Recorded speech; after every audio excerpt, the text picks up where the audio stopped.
Boa noite a todos, sejam bem-vindos a esse último dia da nossa semana nos diálogos teológicos aqui na Faculdade Internacional Cidade Viva. E nós estamos hoje, então, com uma palestra internacional com o nosso irmão, professor mestre Joe Owen.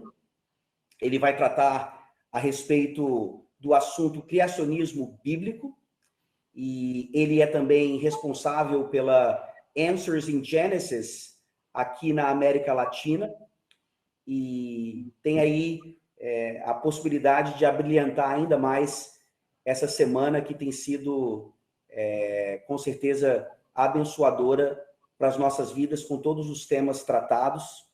Eu sou o professor Rodrigo Broto, sou professor de hermenêutica na Faculdade Internacional de Cidade Viva, tanto presencialmente, como também à distância. E o meu papel aqui é simplesmente dar as boas-vindas para vocês.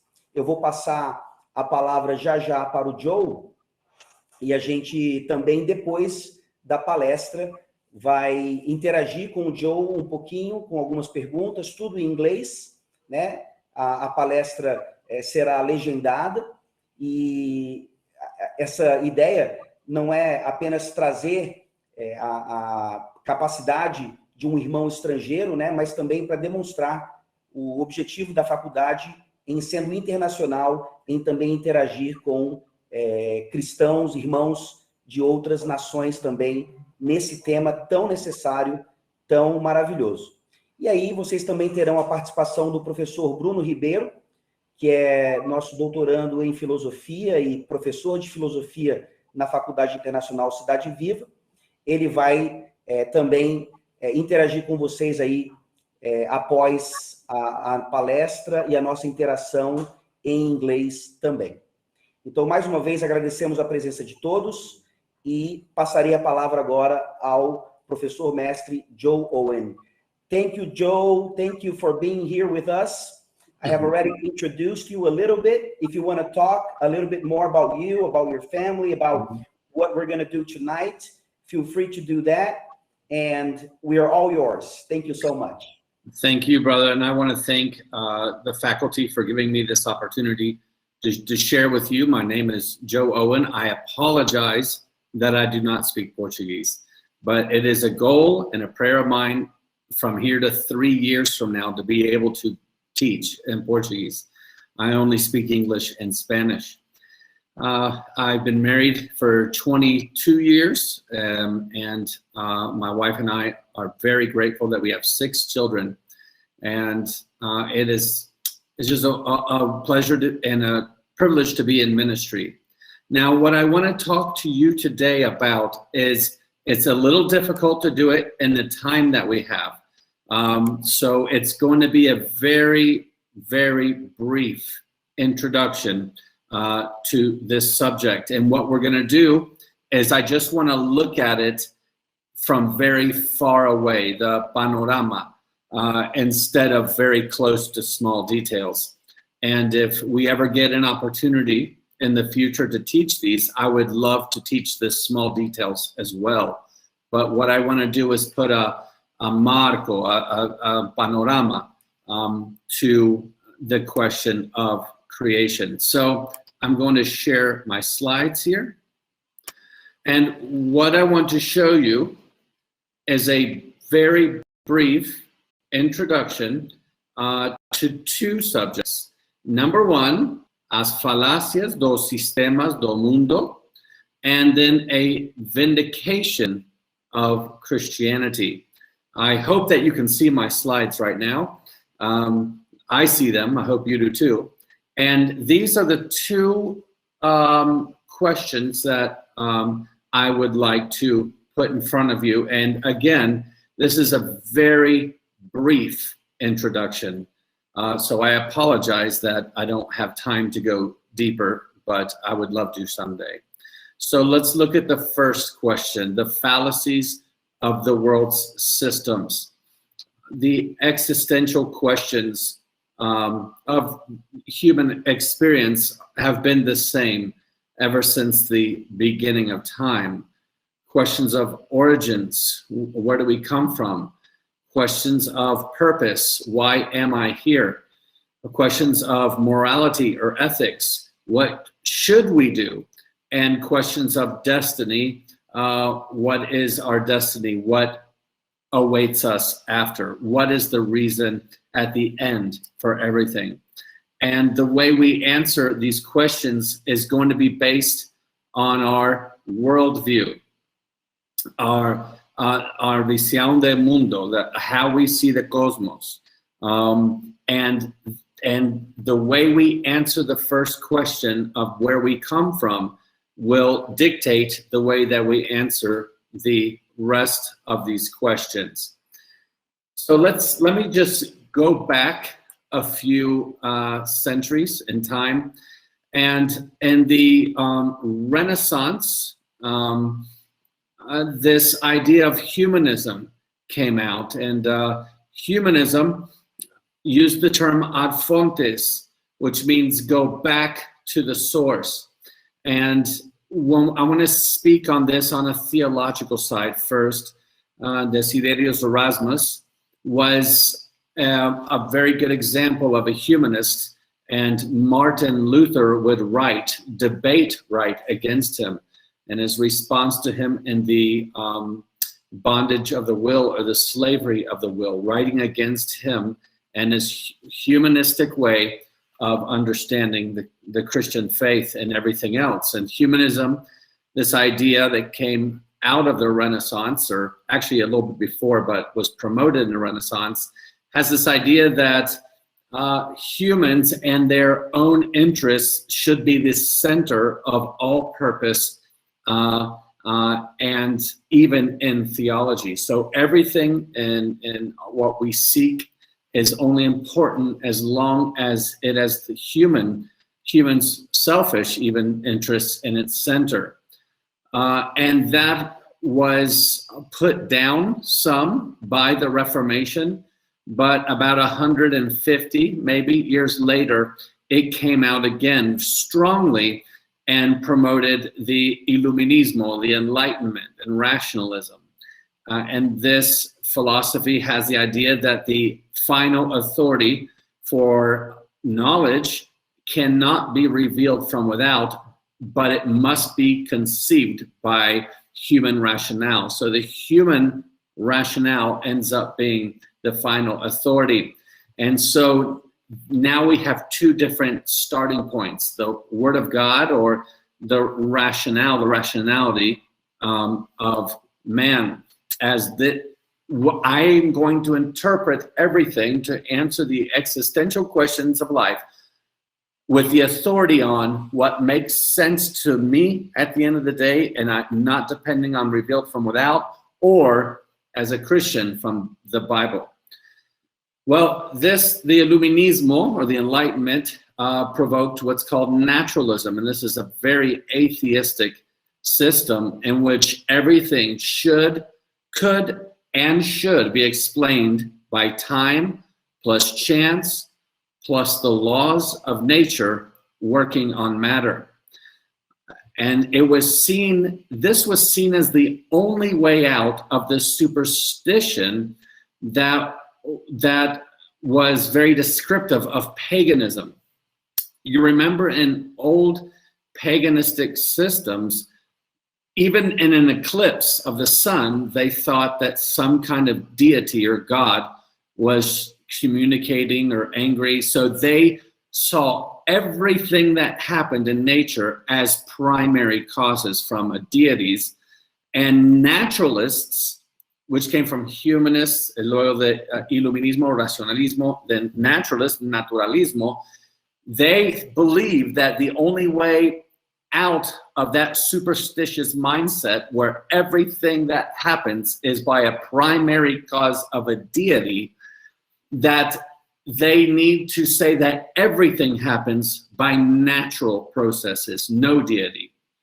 But the problem is that the Christian faith is not based on superstition. It even contradicts superstition, but the naturalists didn't care. They put Christianity within that superstitious framework. The Bible does not present superstition. It presents primary and secondary causes. God sometimes primarily, like in Jesus's virgin birth or the resurrection or even creation, that's a primary cause where God is doing it directly. But also there are secondary causes like the laws of nature, law of gravity, etc. And when we study science, we're studying the methods used in secondary causes. So the Christian faith is not anti-science. Superstition is anti-science. And there was a confusion about this. Even, let's look at this long quote by Augustine of Hippo from the 4th century into the 5th century after Christ. You can see that this is not superstition. He has a very good understanding of the secondary causes which we can study, and that's what is science. Ok, deixe-me ler para vocês essa citação. Adoramos aquele Deus que fixou nas naturezas criadas por ele tanto o início quanto o fim de sua existência e movimento. Quem tem, conhece e organiza as causas das coisas.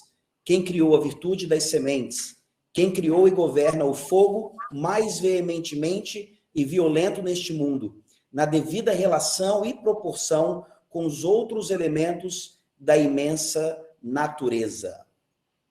Quem é o governante de todas as águas, quem fez do sol a mais brilhante de todas as luzes materiais e deu-lhe o poder e o movimento adequados. Portanto, ele governa todas as coisas de forma a permitir que executem e exerçam seus próprios movimentos. So this is to show that the Christian faith never was superstitious. The Christian faith realizes that there are secondary causes in their own movements that we can study, even though they're governed by God and set by God, but they're not always primary, which would point to more superstition. And so even also the scientific revolution came out of a Protestant Christian mindset. And so to put Christianity with the other superstitious paganism is something that is not fair. But naturalism points to atheism as the only way to do science, which is very sad. And that is the mindset of the Western world today. Even Carl Sagan, the astrophysicist, last century said that cosmos is all that is, or was, or ever will be. So the cosmos, or the universe, is your mother, is your father. The cosmos is your God. And the cosmos is also what's going to kill you at the end. And that is a very naturalistic mindset. So how did they answer? How are they answering today in this mindset that is in most of our educational institutions and the media to these existential questions? Well, where do we come from? From a naturalistic worldview, they came up with the idea of evolution. Charles Darwin did not invent this idea. This is a very common idea among the Greeks even. But Charles Darwin is who made it sophisticated for the Western world with his theory. And so with a naturalistic starting point, they have to find a way to explain the origin of all of the evidence we see today in a way that does not require a creator. And so what they do is come up with models of origins. The one we know today is cosmic inflation, or mostly known by Big Bang. It says, in the beginning was nothing, absolutely nothing. Peter Atkins, professor of chemistry at Oxford, says the following in this very long quote. Deixe-me ler para vocês. No começo não havia nada, vazio absoluto. Não apenas espaço vazio. Não havia espaço. Não havia espaço nem tempo, porque isso era antes do tempo. O universo estava sem forma e vazio. Por acaso houve uma flutuação e um conjunto de pontos emergindo do nada e tirando sua existência do padrão que formavam, definia um tempo. A formação casual de um padrão resultou no surgimento do tempo de opostos fundidos, seu surgimento do nada absoluto, sem qualquer intervenção, surgiu uma existência rudimentar. So I hope that you can see by this quote that I'm not misquoting them.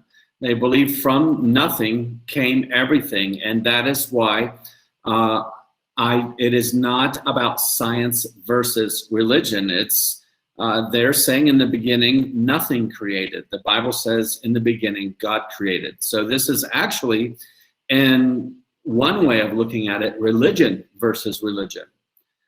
And the system that is believed today, from nothing came the quantum singularity about 14 billion years ago.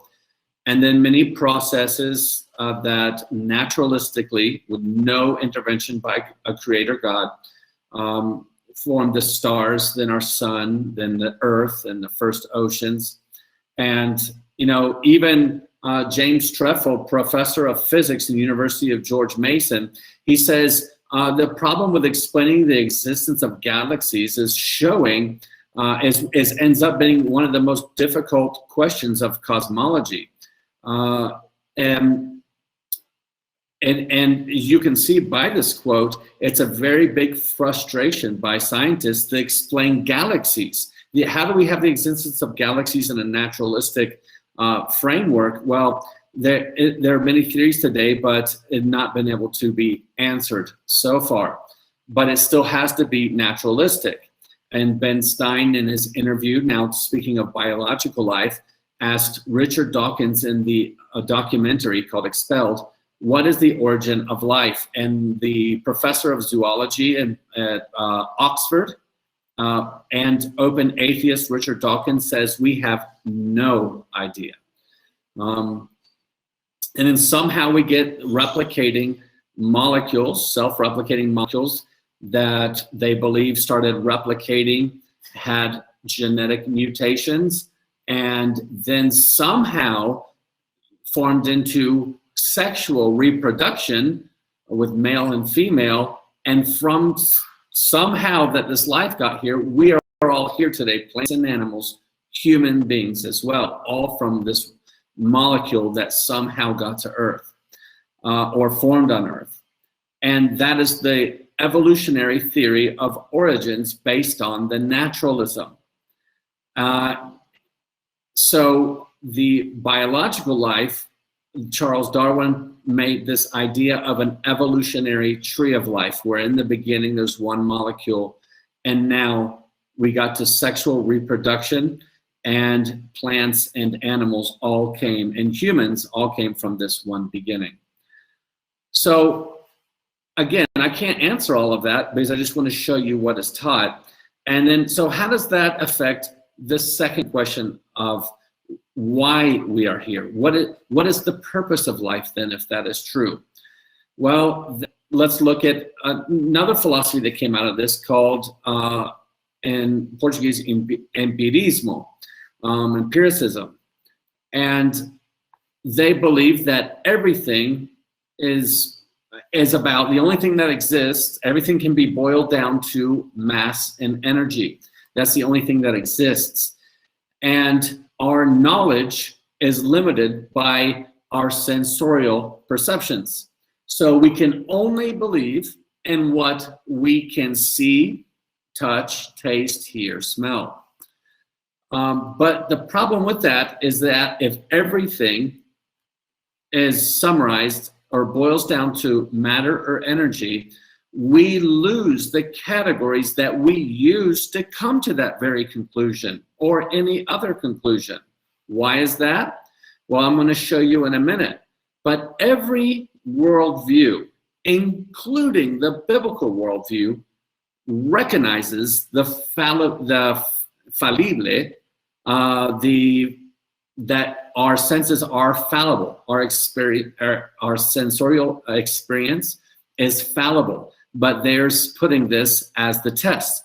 Now, why do I say that? If you say that we can only believe in what we can perceive by our senses, why does that contradict itself? Well, because empirismo is not detected by the senses itself. So what do they come with that idea? They say there's no justification for believing anything without empirical evidences. But they are assuming without any evidence, empirismo. And so it's a self-contradicting statement.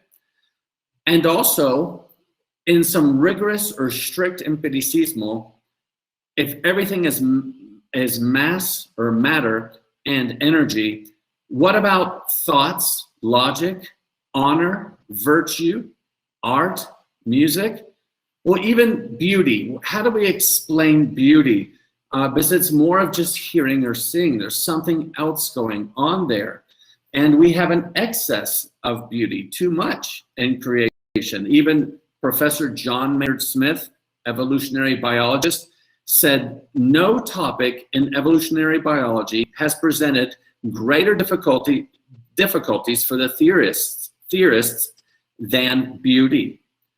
And that is why in January 9, 2019, the New York Times posted this article saying how beauty is making scientists rethink evolution. The extravagant splendor of the animal kingdom cannot be explained by natural selection alone. So how did it come to be? But we lost the category for that in empiricism and naturalism.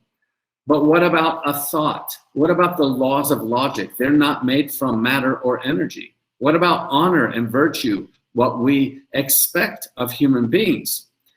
That is why C.S. Lewis, which many people are not fair to him. C.S. Lewis wrote Narnia. His first writings, when he came from atheism to Christianity, had a lot of bad theology in them. He fixed a lot of it later. But that's funny. He says, if I believe these men, they tell me that mathematics are real, and thus, as a consequence of that, my brain is real. Food is real, and as a consequence of that, my stomach is real. But they tell me that my emotions or the spiritual side of me is not real. They are going to produce a generation of men with brains, men with stomachs, men without chests, and without hearts. We produce men without chests, and we expect of them virtue and responsibility. We speak of honor, but then we are surprised to find that there are traitors among us. You see, if you take out those categories, how can we still expect people to act with honesty? And what about the third question? What should we do? What about morality and ethics? If we're just here from accidental beginning? And that brought on what's called determinismo, determinism. Pierre-Jean-Georges Cabanis said, a determinist, a French, he said, the brain produces thoughts in the same way that the fígado produces bile. So your thoughts are just like the bile or the bile from your fígado in Portuguese. And so they're saying you're just determined. Your thoughts, what you say, your actions are predetermined. That's determinism. And Dawkins says DNA doesn't know and it doesn't care. It just simply is. And look at what it says here. We dance to its music. So everything you do, whether you consider good or even bad, is just you acting out on your DNA. That's called determinism. Determinism, some of the premises are every thought and human action are just the results of blind effects of the laws of physics. And in a great book that is in Portuguese, The Absurdity of Unbelief, it says that I don't know. Do you mind reading this, brother? I don't know the first part, what it's saying. I'll read. Okay, thank you. I got it now, but... Okay. Go As ahead. leis impessoais da natureza, is that the one? Yes. As leis impessoais da natureza determinam e governam todas as nossas vidas, pensamentos e emoções. So this is one of the premises of determinism, that the impersonal laws of nature determine or govern all of our lives, thoughts, and emotions. So in a deterministic framework, we are just puppets of our environment and our DNA. Okay? And then that brought on relativism. Relativism is known in like many sayings, like every head is a world. In Spanish, es cada cabeza es un mundo. You have your truth, I have my truth. And what is relativism? That you've probably heard this. There exists no absolute truths. Well, if that's true, how can you be absolutely sure of what you just said? You cannot use an absolute negation to say that there exists no absolute truths. That's contradicting itself. So many now say it in a different way. They say, well, if there are absolute truths, we could never know them. And that sounds more sophisticated, but wait a second. If what you just said is absolutely true, how did you come to know that? If you can never know an absolute truth, then how did you come to know that you cannot know an absolute truth? But this relativistic postmodern mindset is what brings on things like here. I'm sure you have all seen in social media, one person in front of a number, one sees it as a 6, the other person sees it as a 9, and they say everybody speaks from their own perspective. All depends on perspective. That's neither a 6 or a 9, depending on where you're standing. So everybody has their own truth. Well, sadly, this is not what's reflected in the world. Because number one, let's put these two persons on each side of a cash register at a store. And if the ticket says to me 6, but you read it and you own the store and you say, no, that's a 9, I can't say, no, you're going to charge me 6, because the number is just a representative or a symbol of what somebody wanted it to mean. So this meme here is actually even a fallacy. There is an intention behind that number. And so even though a lot of us do speak from our own perspective, the best thing to do is change our perspective to the correct perspective. And so that idea brought on relativistic morality, that every society comes up with their own ideas of what's good and bad. And that is why we're seeing today these movements, what they're trying to do, they say that morality is subjective and it's a social construct. So we have brought on a bad social construct, but how can you call it bad if it's all relative? But from the past, we need to break it and make a new one, and that only happens through revolutions. And that is why we're seeing a lot of this. So I have a question. Let's think about this for a minute. Is a naturalistic or an atheistic person, can this person be a moral person? Let's think about this, because I speak about this in universities, and many universities where the professors are atheists. And they will usually tell me, I don't need God to do good things and be a good person. And I answer them, but wait a second. Can you be a good person, an atheist? Well, practically, no. You may say, no, yes. And I say, no, it's wrong. But even a theist or a Christian cannot be a moral person. All have sinned and fall short of the glory of God. But let's speak in theory then. In theory, can an atheist be a good person? And the answer is yes, in theory. So I will concede that point. But I think we're asking the wrong question.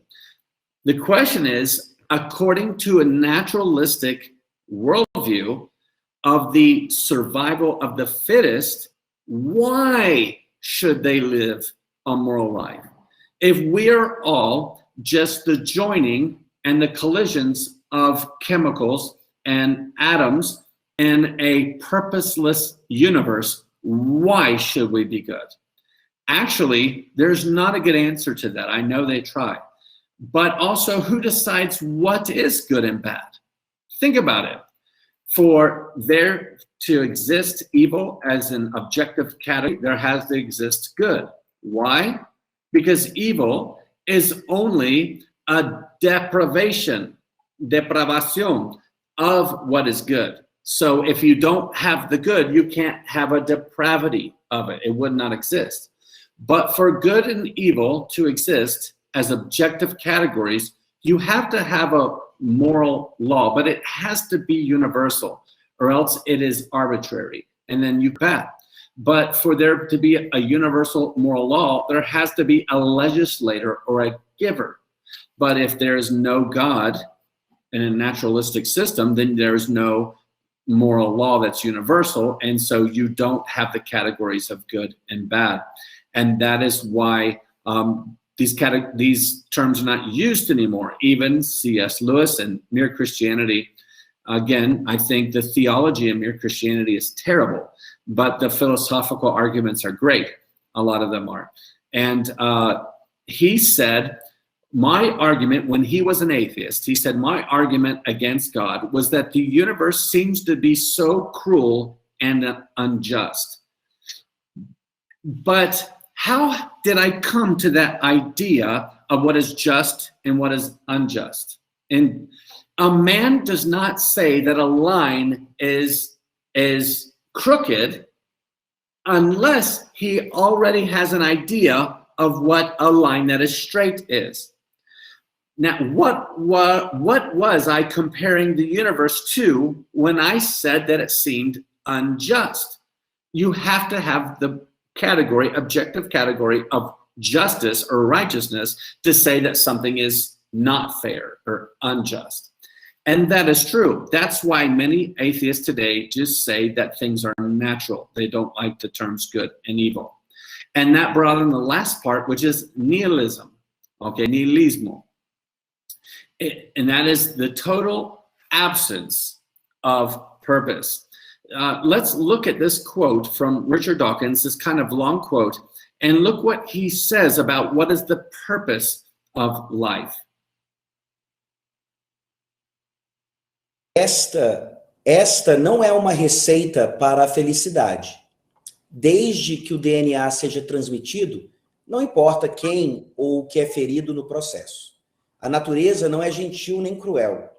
Ele não é contra nem a favor do sofrimento. A natureza não está interessada em sofrer de uma forma ou de outra, a menos que afete a sobrevivência do DNA. So that is nihilism. Nihilism has these premises. All thought and human action are just the result of blind laws of physics, and the natural impersonal laws of nature determine and govern our lives, thoughts, and emotions. So nothing has meaning, nothing has purpose, and nothing has ultimate truth. Okay? But if nothing has meaning or purpose or truth, then empiricism, naturalism, relativism, and nihilism also don't have meaning or truth, and so you lose everything. So again, I believe that this is logically incorrect. But many people have tried to live out their nihilism.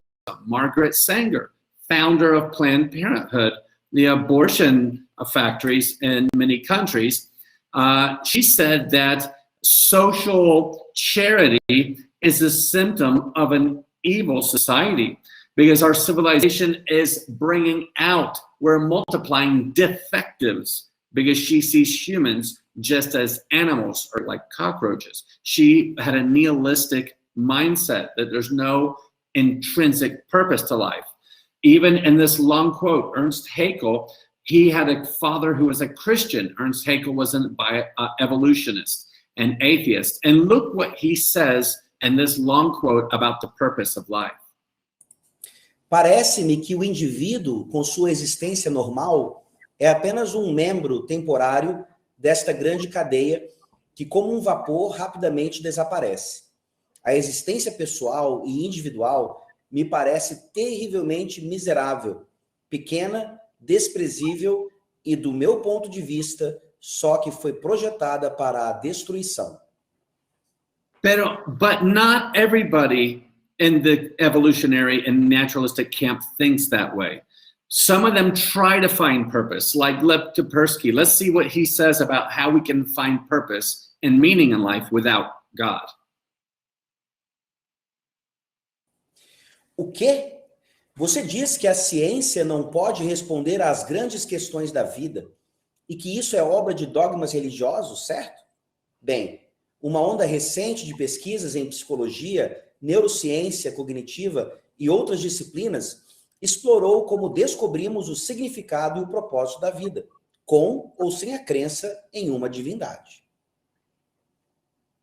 Portanto, nós, como pessoas seculares, podemos usar a ciência para preencher aquele vazio profundo na boca do estômago que vem da falta de um senso pessoal de significado e propósito. Podemos usar a ciência para responder à pergunta: qual é o significado da vida para você? But wait a second. How can he say, I have this terrible feeling of a lack of purpose, but I'm trying to find it in a naturalistic use of science, empiricism? But wait a second. A naturalistic use or empiricism does not give you the categories of purpose. And that is why, again, C.S. Lewis said, if the whole universe has no purpose, that's what they believe in a naturalistic worldview, we would never know that it didn't have purpose. In the same way, if the universe never had light, then no creature would have eyes. And then the category of darkness would have no meaning. Imagine a universe with zero light, no light. And then people are complaining, nobody has eyes in the whole universe, but people are complaining, it's dark in here, it's dark in here. No, because darkness would have no meaning. That category would not exist unless there was already light in the universe, because darkness is the absence of the light, not where it is needed. And so for naturalists and nihilists to say, we're going to find out how to answer the question of purpose through a science that negates a creator, that is only naturalistic, you are using categories that do not exist in your worldview, only in a biblical one. But then there's a lot of hypocrisy with accusations. Many atheists, not all, many of these who promote the new atheism and the promote determinism, moral relativity, or nihilism, a lot of the main faces or voceros of that, they say that God is guilty of doing evil. Now, how can you use categories of evil to condemn or sentence God when they don't exist in your own worldviews? So, and we see that in some of these books, the same ones who say that there is no meaning in life, but they also say that it's not, God allows and even does evil. And so what's at the end then? How do they answer that? What is destiny? Well, in the Big Bang model, what we're expecting now is thermal death. And what that is when all of the usable energy in the universe is going to be used up and we cannot support life. So this is what we're waiting for, just death. So that's why Dawkins said, don't get all excited about thinking that you're going to live again after death. It's not going to happen. Just enjoy life to the fullest. Live it to the fullest, because when you die, you're just dead. So that is kind of the mindset of the atheism of today and how it came little by little since the Renaissance up to today. Now, what I want to do now with the little bit of a time I have left is just give a small, again, this is just an introduction, a small introduction to a vindication of Christianity. Again, we have the same questions of origins, meaning, morality, destiny to answer. And the Bible answers of origins. In the beginning, God created the heavens and the earth. You and I both live in a system of cause, effect, cause, effect, effect, cause, effect. And here you and I are, right here, your effect. I am the effect of my parents who are my cause, but my parents are the effect of another cause that just keeps going. And we have to ask ourselves a question: what is the first cause? Again, the Big Bang model promotes the idea of nothing is the first cause, like I showed you. Well, I want to answer this saying the first cause, is it a what or a who? Let's think about that for a minute. We know from informatics today that information only comes from information. But when we want to ask the first information, it can't be information because information only comes from information. So it has to come from a mind. The origin of all information has to come from a mind who can pass that information.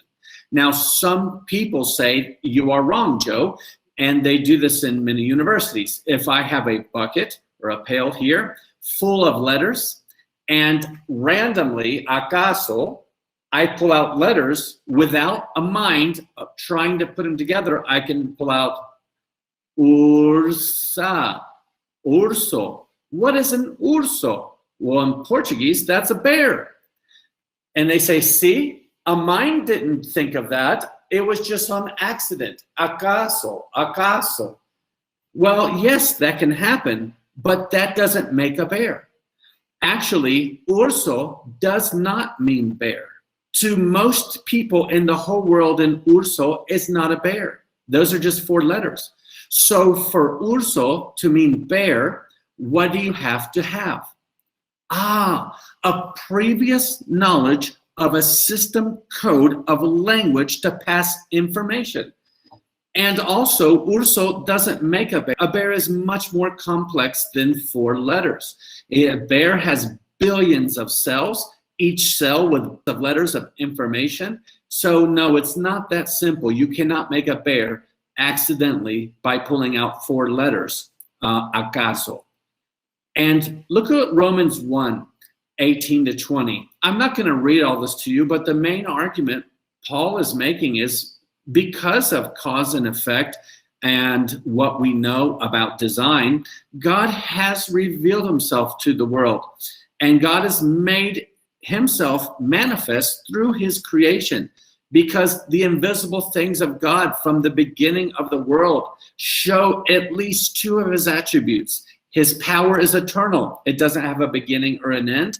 And it's divinity. That means that there's also personality with a mind and with a will behind the creation. It's not just some floating power.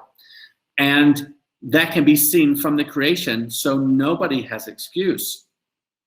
So we know this has to be a who, not a what. And that was my point. The first cause has to be a who. And many people ask the question, who was the first cause? And then who is the cause of the first cause? And then who is the cause of the first cause? Now, how do I usually hear this question? And this way, if God created everything, who created God? But remember, every effect has a cause, and every cause, it doesn't mean that at the beginning the cause has to be an effect of another cause. So what we have to have is a first cause. This first cause is necessary. Let me explain. What do I mean by that? Because we have the effect. And if you have the effect, the universe, you and me, you have to have a first cause. So it's necessary, is eternal, because if it wasn't eternal, then it can't be the first cause. Because if the first cause is enclosed in time, that means there was a time when he was not, so he would be the effect of another cause.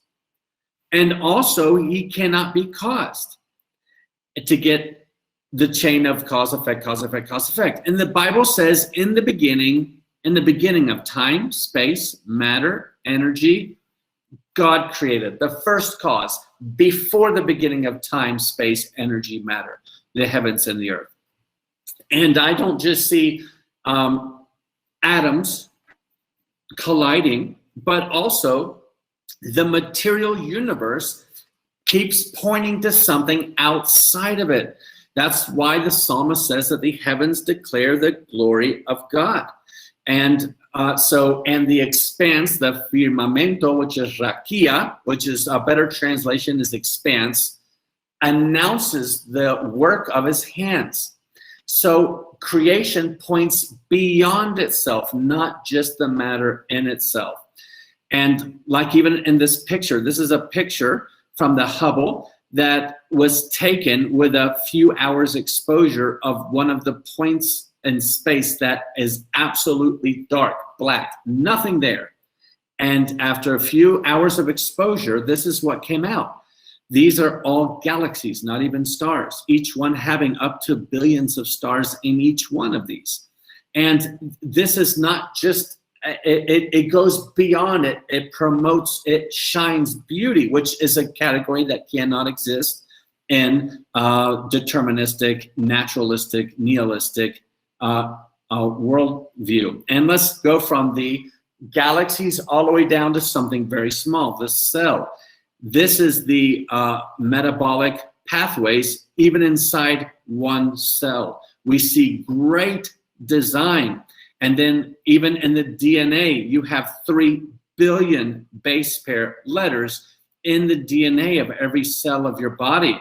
This makes kind of a copy of itself, ARN, in Spanish, I don't know what it is in Portuguese, takes all of that information, and this mechanism reads it 3 letters at a time, and with more information than in many encyclopedias in that one strand that's microscopic, and it is giving it instructions to put amino acids in certain different ones in certain order to make a 3-dimensional object, which we call proteins.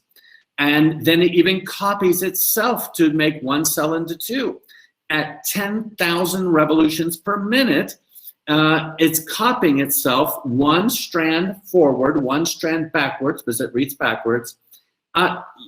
This is all happening at a very microscopic level. I took you from the galaxies all the way down to this at 10,000 revolutions per minute. And in the nucleus of each one of our cells, 2 meters of DNA. How do you fit it into the nucleus, microscopic nucleus, where there are proteins that do that for us, that wind it all the way down to chromosomes?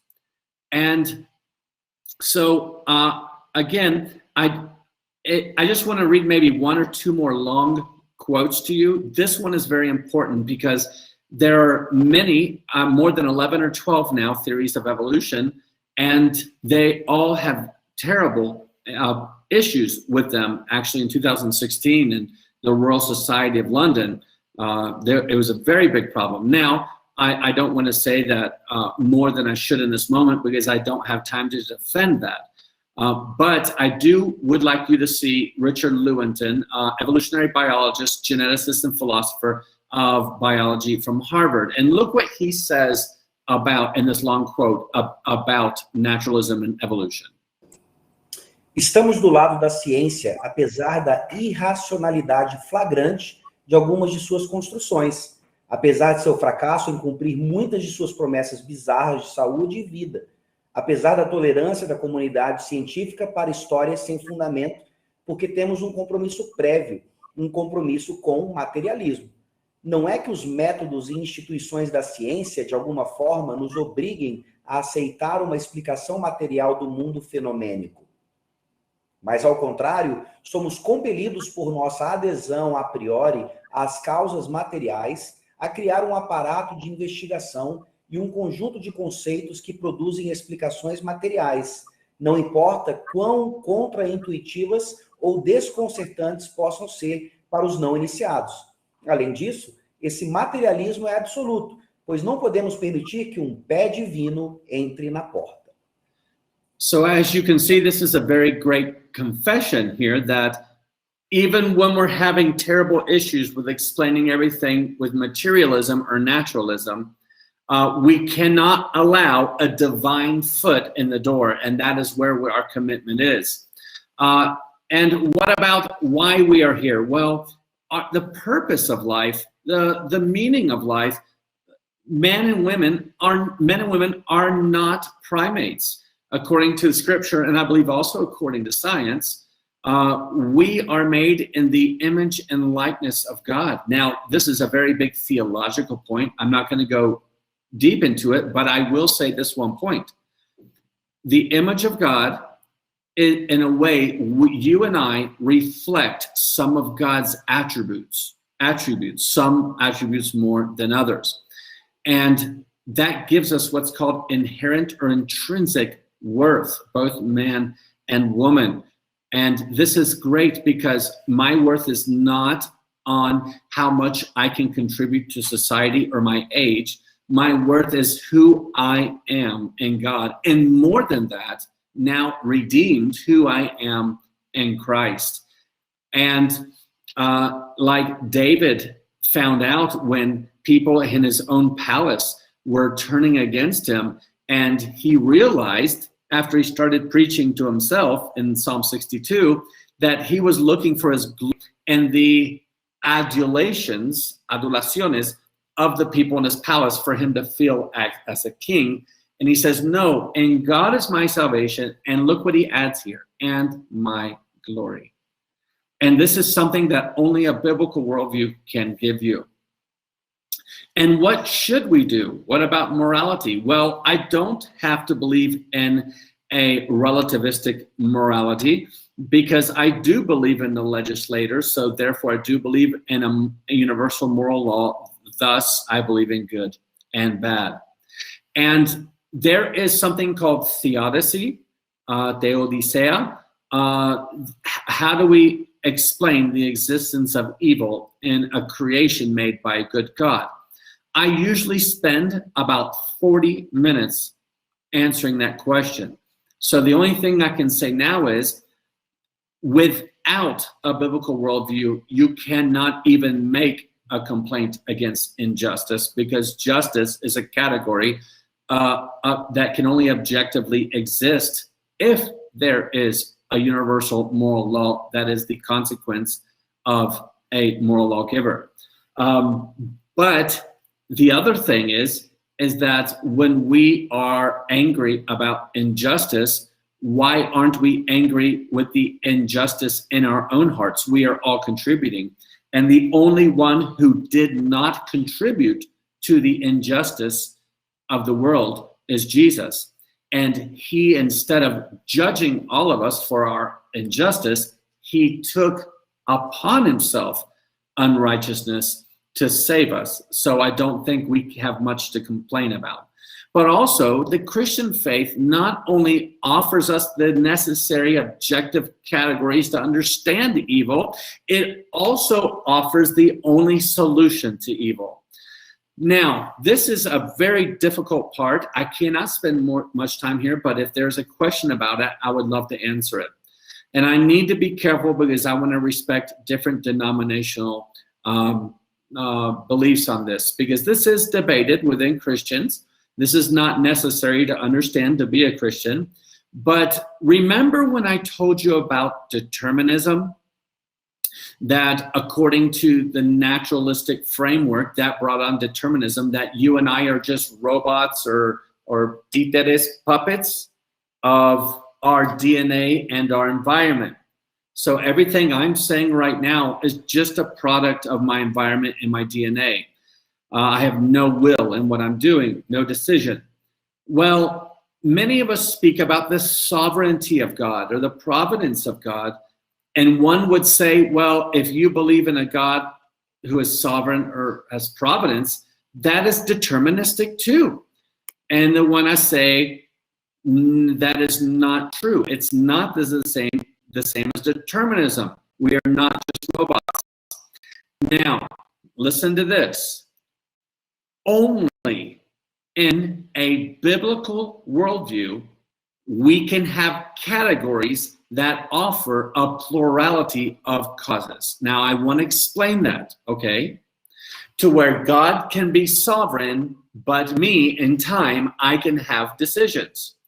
Only in a biblical worldview, you can have those categories of plurality of causes because of a plurality of dimensions. Let me explain.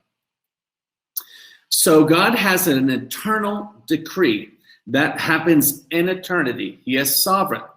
Okay, that is not linear in a linear time like we are now. You and I are in this framework or cuadro definito, okay? And the time is linear, even though some people try and say it's not. It is linear. And actually understanding that has helped us now do science. So, and everything in this quadrant here has a beginning, but humans, we are perpetual, okay? As far as our spirit have a beginning. So we're in the framework of finite. Now, watch this.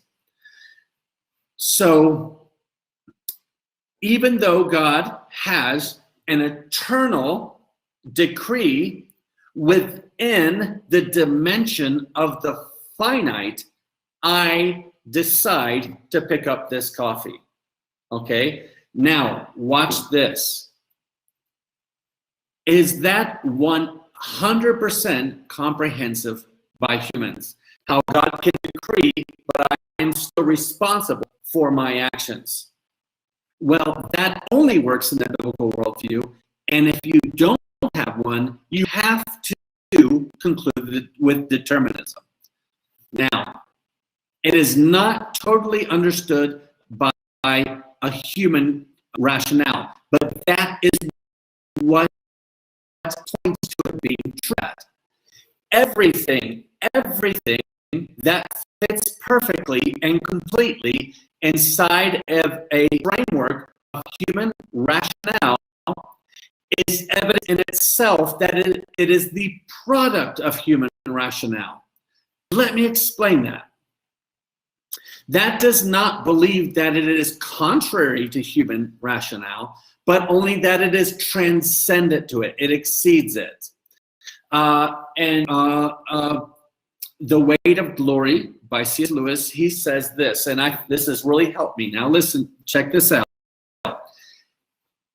This road here shows three aspects of a street that goes from here to far, okay? Now, how do I explain that if I'm speaking to a world that lives in only two dimensions, a sheet of paper? How do I explain to them what depth is? Well, the only thing I can do is draw a triangle. Okay, that shows depth. But people in a two-dimensional world, they say, no, that's a triangle. That's not depth. And you say, yes, but in your dimension, I can only represent it in a triangle, what depth is, but that points to it, why you don't understand it fully, that there is another dimension that transcends yours. Okay? Now, think about that for 1 minute. In our dimension, everything I do is because I decided to. And I'm responsible for what I do, whether it be good or bad. But we also have a sovereign God in a dimension that transcends ours. And so, therefore, we can have an eternal decree, but I still can decide to drink this coffee. And you can only have those categories if there's a dimension beyond the material world. But for a materialist, for a naturalist, your only conclusion, logical conclusion, can be deterministic. We're puppets of our DNA and of our environment. So I think it's wonderfully liberating to know that the Bible allows for the categories for me to have a life, but at the same time, nothing happens outside of God's sovereign decree. Now, I know there's a debate in the church about that, about how to understand that. I'm not getting into that today, of course, but I just wanted to give you the foundations for that debate. Well, and then the last thing, what is our destiny? Let's finish this off. Well, what is the end of all? Why at the end was everything here? Romans 11:36. We are not a science experiment of God to see what would happen. No, everything is made through Christ. Everything, all things for his glory, for all eternity, amen. Everything, the grass, DNA, cells, galaxies, you, me, all was made through him, by him, and for his glory.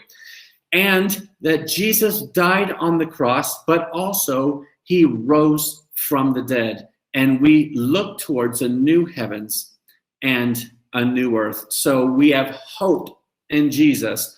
Not only does he undo the category of evil, but he also offers us forgiveness for our participation in that evil. Again, I apologize. That was a very brief introduction. Maybe it provoked more questions than answered some of your doubts, but with a little over 1 hour, I just wanted you to look at it from far away, just to see the panorama of these two worldviews. Thank you very much. Thank you so much, Joe. You kind of saved the best or most difficult for last, but that's okay. And we are very grateful for this lecture. As you explained in the beginning, it's impossible to deal with the topic of creationism from a biblical perspective in only 1 hour, but the panorama that you brought us was great. I will make a few questions, and of course, I understand that for all these questions, you would also need a lot of time, and that's not what we have right now. So I'm sorry if I put you on a spot. You can just tell us a little bit about getting the idea. You talked about the biblical idea of God's sovereignty and human responsibility. Would you say it's inconsistent for a Calvinist to defend theistic evolution? How would you arrange Calvinism and theistic evolution? Yeah, well, let me think why it would be inconsistent. Oh, because of the sovereignty. Yes. Yeah. For this reason. Number one, the theory of evolution, it bases itself on death, suffering, and killing, bloodshed, as a mechanism by which God perfected his creation. And that sounds to me a lot, it could lean towards open theism. And also it eliminates the original Adam. And Romans 5 and 1 Corinthians 15 as well, 45, the Apostle Paul, speaking of, okay, if you're a covenant theologian especially, Romans 5:12-17 says that we all sinned in Adam. But because of what the one man, the last Adam, Jesus Christ, did, is much greater than the fall of the first man, because we are condemned because of one sin, even though we will be judged because of our own sins. But in Jesus, because of his obedience, not only are we forgiven for the one sin that brought death, Adam's sin, but also for our own personal sins. So it's that much more glorious salvation than is lost. So I think he speaks against equal ultimacy there on a theological level. But the point there is also that if you don't have a literal Adam, then when did the fall happen? And also, And Matthew 1 and Luke chapter 3, you see the genealogies, the Jesus. And guess what they connect Jesus to? Adam. And so how could you have Jesus coming from a mythological character? And then even Hosea, I think that's how you say it in English, Hoseas, I believe 6:7, seems to point that God made a covenant with Adam that he broke. Some people call the covenant of works or covenant of creation. So you lose everything if you don't have Adam. And also, death is a consequence of sin. Now, some people say that's just spiritual death. But if you had millions of years of death and suffering that brought primates to be humans, then death is not a consequence of sin. It's part of God's natural creation. Some people say, but when God told Adam, if you would eat, you would die, that is speaking only of spiritual death. But that's not true, because later on in Genesis, he says, dying you shall die, the same word structure to advertir, to warn the king about sleeping with a man's wife. And he's not saying you will spiritually die if you do it. He's saying, I will kill you physically. And so I think Jesus quotes in Matthew 19, God created them, man and woman in the beginning. They became one flesh. Therefore, what God has joined, let no man separate. Paul in Ephesians 5 says that in Genesis 2, the coming of one man to a woman, that was to show the mystery of it, of the love of Christ for his church. And then, after everything I've told you and so much more, if you have theistic evolution, you have a big problem there. You have to reconcile, you have to say why you're using a hermeneutic that Jesus didn't use, that Paul didn't use, that Peter didn't use when he spoke of the flood, that James didn't use, Tiago. He said that man's nature is distinct from the nature of the beasts when he's speaking about man's tongue. So you're using a different hermeneutic than every New Testament author. And that to me, it sounds a little scary. Thanks, Joe. You mentioned covenant theology, and you know that Presbyterian theologians, they must be covenantal. And as a Presbyterian minister, I find it a little sad to know that B.B. Warfield, one of the greatest Presbyterian theologians in history, a professor in Princeton, he has been known for not fighting Darwinism when it came during his time the way he should. I don't know if you have this information, historical information, but if a man like B.B. Warfield was able to not fight it, let's say, as he should have done, how do you think the church is doing today? Do you have any advices of how the church should be dealing with theistic evolution or many other theories that, of course, contradict what we believe by creationism and intelligent design, things like that? Yeah, I believe some of that stuff. In their day, it was hard to see how to stay relevant in society and be denying the popular ideas. I think in hindsight, looking back, we can see where it caused issues. And then also when the church started getting very social, even the Baptist Union, the counterpart of Spurgeon, in the Baptist Union, when they started only focusing on social justice, then the inerrancy of the Bible and miracles stopped being important. And within one generation, they abandoned, any really trust in Scripture, and even up to today, actually. And so, but it's hard sometimes when those are becoming popular until you have time of theologians and scientists to look through it further.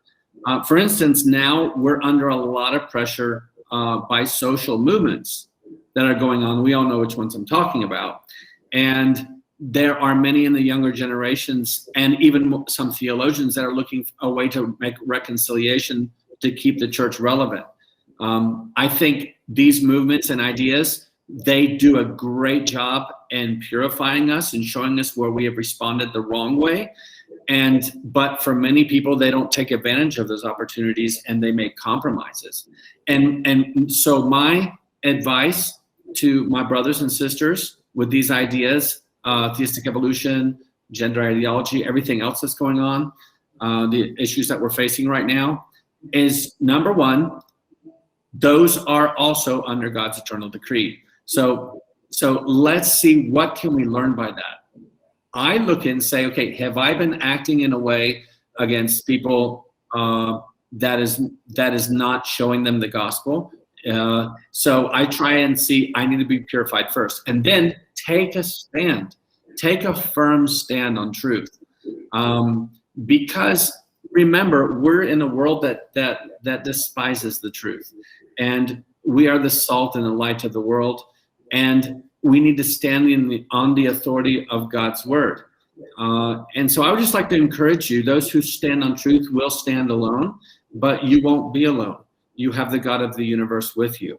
And but also it teaches us to be a little bit more humble as well too. And so that is my advice. And every great move of God in church history has happened when the church goes back to the word, not when it progresses so far. So they say, from the word. Amen. Thank you, Joe, for that advice. And finally, a little practical question maybe. Sometimes we think we don't believe in evolution or don't have evolutionary ideas, but we usually see people saying that when we see the light of a star, that star is already dead. It's been dead for millions of years or whatever. Is that an evolutionary thinking? What could you say about that kind of? Yeah, well, when people look at starlight, the speed of light, what we believe to be the speed of light, actually, because we've only been able to measure it within a reflection. Well, let's just suppose that is the speed of light. People would say, well, if a star is that far away, it would take millions of years for that light to get here.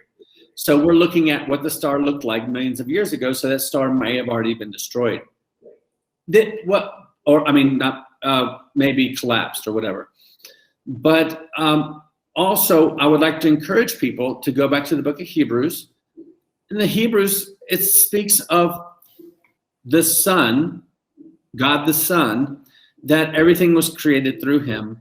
And now he sustains it with the power of his word. And remember when I talked about secondary causes? And we saw what Augustine said about that, which I agree with him on that. We can measure those things and study them. Well, the way those laws of nature work today, we cannot extrapolate that back into Genesis 1. Because in Genesis 1, things aren't working that way. The plants came up quickly from the earth. There's a word called hifil. That means, like, in Spanish, it's brotar. I don't know if that's close enough to Portuguese to understand. That's like my last name, Broto. Yes, brotar, like lapso de tiempo, like a lapse camera time. Something that there was a process. It didn't just appear, but they come up quick. Now, why do you think that is? Well, it needs to serve its function immediately by giving fruits, because the next day and the day after, there will be animals and humans that are going to eat it. So when you plant a seed today of an apple tree, it's going to take you 3 to 5 years before you get your first apple from it. But in creation, the way God sustains it now, for 3 or 5 years to get an apple, everything was quickly. And so when we read about stars in Genesis 1 also, it says that God made the stars for them to shine on the earth. And then it says, and it was so. So for that light, if he would not have it in Genesis 1 already shining on the earth, then the stars, even up to today, would not be serving their function. We'd still be waiting for that light to get here. So everything in Genesis 1 God is making, and what does he keep saying? And God saw it was good. That's not saying it wasn't bad. It's saying that it's fulfilling its function, reflecting God's goodness as its creator by fulfilling its function. So how can things fulfill their function? Everything, the plants that are already giving fruits with seeds in them. Adam is already naming animals his first day, so he's not a baby. Everything's fulfilling its function, except the stars. No, the stars would also have to be fulfilling their function. So we cannot extrapolate natural laws in the way the sun is sustaining things in Hebrews and the way he created them. Because that even wouldn't work. You couldn't have creation then. Creation ex nihilo does not work with our laws of physics and science. Wow, Joe, thank you so much. We were really edified by the lecture. I want to encourage you. You not only gave us a lot about creationism, a lot about apologetics, but especially the gospel. Amen. And that's what we need all the time, of course, and that may our Lord, Creator Lord, bless you, your family, as you keep standing on the truth there in Mexico and wherever God takes you. And we hope that one day you may come to Brazil. Obrigado a todos vocês que estiveram aqui conosco. E como eu falei anteriormente, nós tivemos essa sessão de algumas perguntas com o professor mestre Joe, e nós vamos também agora continuar com o professor Bruno Ribeiro, tá? Que vai fazer essa interação com vocês. E assim, eu passo a palavra para Bruno. Bruno, tá com você aí, meu irmão. Que Deus continue nos abençoando mais uma vez, ao finalizarmos essa semana tão edificante e maravilhosa para a glória dele. Deus abençoe a todos. Então, obrigado, professor Rodrigo, pela palavra, né? E, minha gente, vê mesmo, a gente está encerrando agora a semana de diálogos teológicos da Faculdade Internacional Cidade Viva, né? Do ano 2021.1.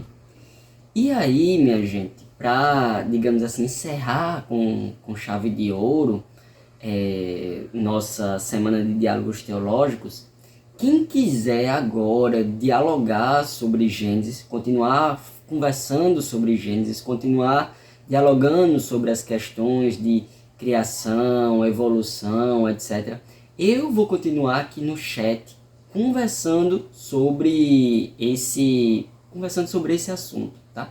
Então vocês assistiram aí a palestra do professor Joey, lá do Answer the Genesis, né? Vocês viram aí o diálogo dele aí com o professor Rodrigo. E se você quiser dar continuidade ao diálogo, eu vou continuar agora aqui no chat, ao vivo, né? E a gente vai continuar essa conversa, tá bom? E aí a gente vai continuar até, sabe-se lá Deus, a hora, tá bom? Então, é isso, minha gente. Quem ficou com a gente até agora, muito obrigado. Deus os abençoe. E quem quiser continuar esse diálogo, vamos continuar aqui, beleza?